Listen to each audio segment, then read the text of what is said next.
Verse number 9 is from the book of Revelation, chapter 3, verse 16.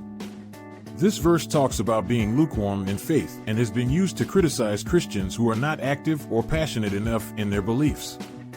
It's a reminder for us to stay faithful and devoted to our beliefs. Verse number 8 is from the book of 1 Timothy, chapter 2, verses 11 to 12. This passage has been interpreted to mean that women should not have authority over men. However, it's important to remember that the Bible should be read in its historical context. Paul's instructions for women to be silent do not mean they should be completely soundless, but rather they should exhibit a peaceful and calm demeanor. Verse number 7 is from the book of Matthew, chapter 10, verse 34. This verse talks about how Jesus came not to bring peace, but a sword. It has been used to justify conflict and even violence in the name of religion.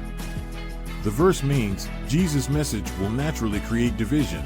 This sword will divide the world into those who believe in him and those who do not. Verse number 6 is from the book of Leviticus, chapter 20, verse 13.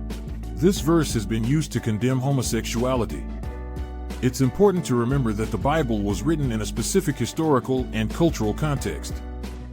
The verse refers to sexual practices that took place at temples to pagan goddesses, involving male shrine prostitutes or married men engaging in sexual acts with boys. Verse number 5 is from the book of Matthew, chapter 7, verse 1. This verse instructs us not to judge others, lest we be judged ourselves. This does not mean we should ignore sin or wrongdoing, but rather approach it with humility and understanding. Jesus is condemning arrogance and hypocrisy, specifically the act of passing judgment on other believers as if one were God. Verse number 4 is from the book of Genesis, chapter 1, verses 27 to 28. This verse speaks of God's creation of man and woman and their role in procreation. It's important to remember that every person is created in the image of God and deserves love and respect.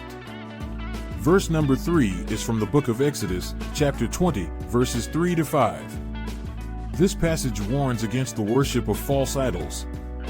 It's a reminder to prioritize God in our lives and not be distracted by earthly possessions or desires.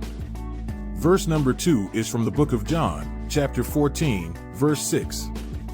This verse speaks of Jesus as the only way to God. It's a reminder that as Christians, we should love and respect people of all faiths, but also share the truth of the gospel.